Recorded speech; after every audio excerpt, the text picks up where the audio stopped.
Well, let's cross live now to Cape Town, South Africa. Our reporter Nadine Theron is standing by with the very latest. And Nadine, lots of international concern about this variant. In South Africa, though, what's the mood and what action is the government taking?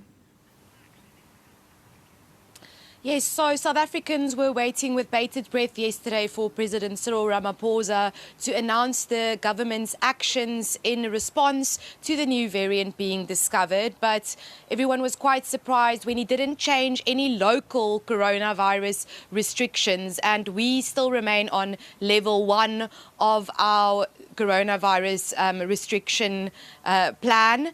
Level 1 means that wearing a mask in public is still mandatory. It's been mandatory since March last year, but it also means that we only have 2,000 people allowed at an outside event, 750 people allowed at an inside event, and less than 100 people at funerals. So that's basically the only restrictions we have in place right now. Having said that, the president isn't not concerned about the new variant. He said that we will keep a close eye on the transmission over this week, and he will review these restrictions in a week's time.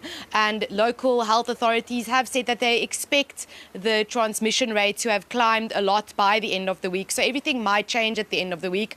But at the moment, the president was just focusing on trying to combat panic, especially international panic.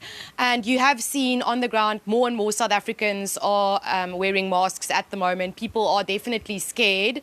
But the rate of transmission hasn't increased that much. We've only got around 2,800 new cases between yesterday and today. Between Saturday and Sunday, we had 3,200 new cases. So relatively low still, but they expect that it might be 10,000 by the weekend. So we're all just waiting to see what will happen by the weekend. Suggests that the President, Cyril Ramaphosa, has been pretty critical of the international response to the discovery of this variant, particularly, Nadine, when it comes to these travel bans. Yes, so President Cyril Ramaphosa used the opportunity when he addressed the nation to also name and call out every single country who has imposed a travel ban on South Africa. And he says it's completely unjustified. He used the words unfairly discriminate. And he says there's no scientific justification for these travel restrictions.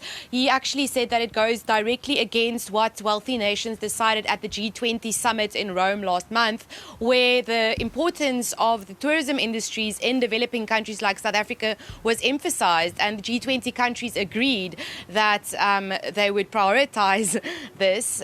So President Cyril Ramaphosa is quite upset, but the government has started talks with international countries, the countries who have placed travel bans on South Africa. And so far, the good news is that British Airways will start doing flights to South Africa again tomorrow, only for UK citizens.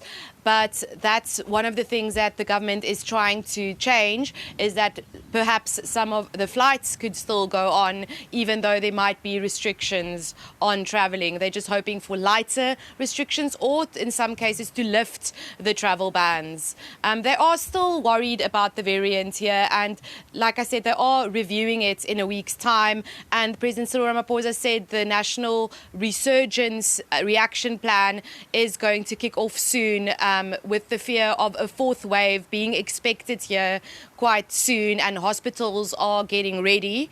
But the big thing that the president is focusing on right now is to lift some of the travel bans. I mean, South Africa loses about 200 million rand per day with the current restrictions. And I mean, we were expecting to make a lot of the losses of the pandemic back this tourism peak season.